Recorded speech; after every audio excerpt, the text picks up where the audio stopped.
મિત્રો 2025 ઉપર નાસ્ત્રેદમસની ખતરનાક ભવિષ્યવાણી. વર્ષ 2025ને લઈને નાસ્ત્રેદમસે એવી તો કઈ ભવિષ્યવાણી કરી છે જેનાથી લોકો ગભરાઈ રહ્યા છે. નાસ્ત્રેદમસે 2025ને લઈને 5 ડરાવનારી ભવિષ્યવાણીઓ કરી છે. એ કયો દેશ છે જેનો અસ્તિત્વ સમાપ્ત થવાનો છે? આખરે શું કામ 2025માં માનવતા થશે બેહાલ?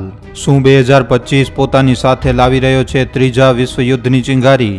શું આ વર્ષે ધરતી સાથે ટકરાવી શકે છે એક ભયંકર એસ્ટ્રોઇડ? બધા પ્રશ્નોના જવાબ જાણવા માટે વિડીયો સાથે અંત સુધી બન્યા રહેજો. વિડીયોને લાઇક અને શેર કરવાનું ન ભૂલતા.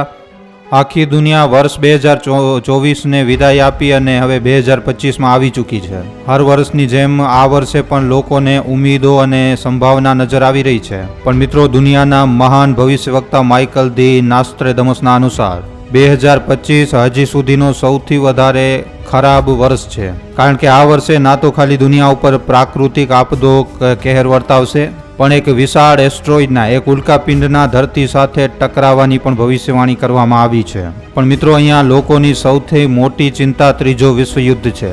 તો ચાલો સૌથી પહેલા સમજીએ કે ત્રીજા વિશ્વયુદ્ધને લઈને નાસ્ત્રેદમસે શું કહ્યું. ત્રીજા વિશ્વયુદ્ધની શરૂઆત થશે. હા મિત્રો, નાસ્ત્રેદમસના અનુસાર વર્ષ 2025માં ત્રીજા વિશ્વયુદ્ધની શરૂઆત થશે.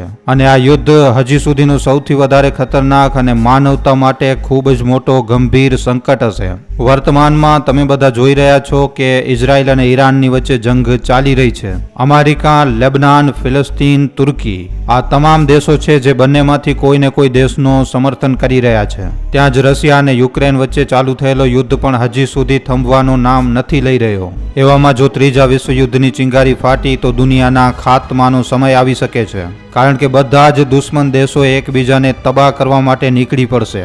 અને ત્રીજા વિશ્વયુદ્ધમાં સૌથી વધારે ખતરનાક હથિયાર બનશે પરમાણુ હથિયાર. આજે પાકિસ્તાનની પાસે 170, ભારતની પાસે 172, અમેરિકાની પાસે 5044, રશિયાની પાસે 5580, ચીનની પાસે 500 અને આવી જ રીતે દુનિયાના તમામ દેશો પાસે આજની તારીખમાં પરમાણુ હથિયાર છે. વિચારો, જો આ બોમ્બ દુનિયામાં વપરાશ કરવામાં આવે તો આપણને તબાહીનો કેવો મંજર જોવા મળશે. માણસની નસલ પૂરી રીતે તબાહ થઈ જશે. આખી દુનિયામાં અકાળની સંભાવના. નાસ્ત્રેદમસની બીજી ભવિષ્યવાણી આનાથી પણ વધારે ખતરનાક છે. કારણ કે આના અનુસાર 2025માં વૈશ્વિક અકાળ પડવાની સંભાવના છે. હવે મિત્રો, એ તો નક્કી છે કે જો ત્રીજો વિશ્વયુદ્ધ થશે તો એમાં મિસાઇલ, બોમ્બ, રોકેટ અને જો ન્યુક્લિયર બોમ્બનો વપરાશ કરવામાં આવશે તો ખાદ્ય સંકટ તો ઊભો થવાનું જ છે. કારણ કે આજની તારીખમાં લગભગ હર દેશ ખાવા પીવાની વસ્તુઓ માટે એકબીજા ઉપર નિર્ભર છે. જેમ કે ભારત આજની તારીખમાં પાકિસ્તાનથી ડુંગળી લઈ રહ્યો છે, બાંગ્લાદેશમાંથી ટમાટર લે છે, કેનેડા, ઓસ્ટ્રેલિયામાંથી દાળ લે છે, અને આવી જ રીતે ભારતમાં પણ ચોખા, ઘઉં અને તમામ બીજી રાશનની સામગ્રી, આવી ઘણી વસ્તુઓ ભારતમાંથી બીજા દેશોને એક્સપોર્ટ પણ કરવામાં આવે છે. પણ જ્યારે યુદ્ધ થશે તો ઇમ્પોર્ટ એક્સપોર્ટ પૂરી રીતે બંધ થઈ જશે. આવી પરિસ્થિતિમાં ખેડૂતોનો સામાન નહીં વેચાય. મતલબ કે અનાજ ખૂબ જ વધારે હશે, આમ છતાં પણ લોકો ભૂખથી મરી રહ્યા હશે. જલવાયુ પરિવર્તનથી તહેસ નહેસ થશે સંસાર. ભૂખમરી, અકાળ, અનાજની અછત, આ બધી વસ્તુઓનું કારણ નાસ્ત્રેદમસની એક ત્રીજી ભવિષ્યવાણી પણ છે. આના અનુસાર આખી દુનિયા જલવાયુ પરિવર્તનની મારને સહન કરશે. 2025માં એટલી ગરમ હવાઓ ચાલશે જે હજી સુધી ક્યારે કોઈએ પણ મહેસૂસ નહીં કરી હોય. આપણે 2024માં પણ ગરમ હવાઓ અને 50 ડિગ્રી સેલ્સિયસ સુધીના તાપમાનને જોઈ ચૂક્યા છીએ. પણ જો નાસ્ત્રેદમસની ભવિષ્યવાણીની માનીએ તો આ તો ખાલી એક ટ્રેલર હતો. અને આવું એટલા માટે કારણ કે 2025માં લોકોની પર્ચેસિંગ પાવર વધશે. આવામાં લોકો વધારેમાં વધારે એસી ઇન્સ્ટોલ કરવાશે. હરેક ગામમાં એસી હશે જે ઘરની અંદર તો ઠંડક આપશે પણ બહાર ગરમી કાઢશે. ગાડીઓમાં લાગેલા એસી, ઘર, ઓફિસ, કોર્પોરેટમાં લાગેલા એસી, આ મિત્રો ગરીબોનો જીવ જાટવાની કોશિશ કરશે. સૂરજનું ટેમ્પરેચર એટલો વધારે હશે કે ધરતી સળગવા લાગશે. પેડ પૌધા, પાર્ક અને જંગલોમાં પોતાની મેળે જ આગ લાગશે. અને જલવાયુ પરિવર્તનનો સૌથી મોટો અસર યુરોપમાં જોવા મળશે. ગ્લેશિયર ઓગળવાના કારણે સમુદ્રનું જળસ્તર વધશે. પૂર, ભારે વરસાદ અને ઠંડીમાં ટેમ્પરેચર માઇનસમાં જશે, જેને જીવ જંતુ અને વૃદ્ધ માણસો સહન નહીં કરી શકે. જીવ જંતુ મરવા લાગશે. હવામાં પરિવર્તન થશે. ક્યાંક તો ખેતરો પાણીથી લબાલબ ભરેલા હશે તો ક્યાંક દુષ્કાળ જેવી પરિસ્થિતિ હશે. ગરમી એટલી પડશે કે જમીન પૂરી રીતે બંજર થઈ જશે. હવામાં ઝેર ભેળાઈ જશે, મતલબ કે જલવાયુ પ્રદૂષણ ખૂબ જ વધારે થશે. દુનિયામાં આવશે આર્થિક સંકટ. America, Europe, Mexico, Latin America અથવા તો સાઉથ અમેરિકા અને બ્રિટન આવા થોડાક નામ છે. આમના માટે 2025 સૌથી વધારે ભારી સાબિત થવાનું છે અને આનું સૌથી મોટું કારણ છે આર્થિક સંકટ. આર્થિક સંકટ મિત્રો વિશ્વ સ્તર ઉપર આવી શકે છે, પણ હરેક દેશ પોતાના હથિયારોના મામલામાં વધારેમાં વધારે હથિયારો સામેલ કરવા માંગશે અને હથિયાર લેતા લેતા ઘણા બધા દેશોના ખજાના પણ ખાલી થઈ જશે.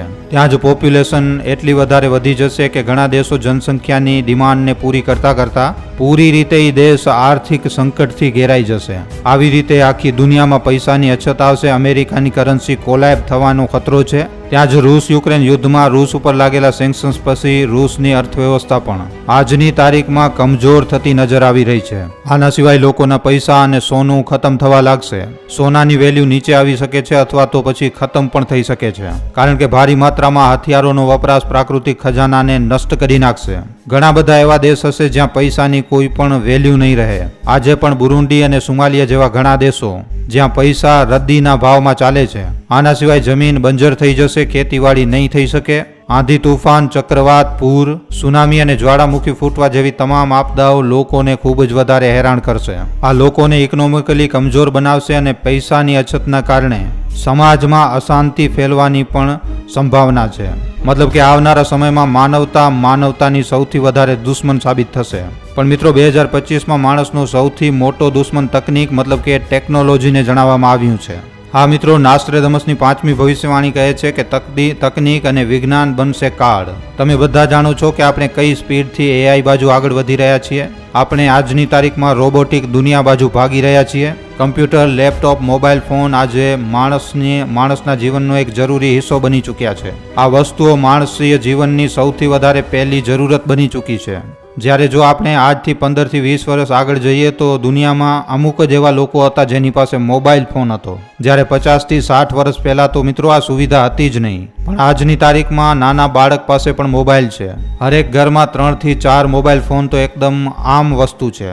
આજની તારીખમાં લોકો પોતાના ખાવાથી વધારે તો મોબાઈલના ઇન્ટરનેટ રિચાર્જ અને વાઈફાઈ ઉપર પૈસા ખર્ચ કરી નાખે છે. કોઈ બિઝનેસ કે કોઈ સારી પોઝિશન ઉપર છે તો એની પાસે 2 થી 3 મોબાઈલ ફોન અને લેપટોપ તો હોય જ છે. પણ નાસ્ટ્રેડમસે સેંકડો વર્ષ પહેલા જ જણાવી દીધું હતું કે 2025માં એઆઈ અને સાઇટ ટેકનોલોજી જ માણસની સૌથી વધારે મોટી દુશ્મન બનશે. આ ના તો ખાલી લોકોનો રોજગાર જાટતી નજર આવશે, પણ એમની સુરક્ષા અને માન સન્માન માટે પણ મોટો ખતરો હશે.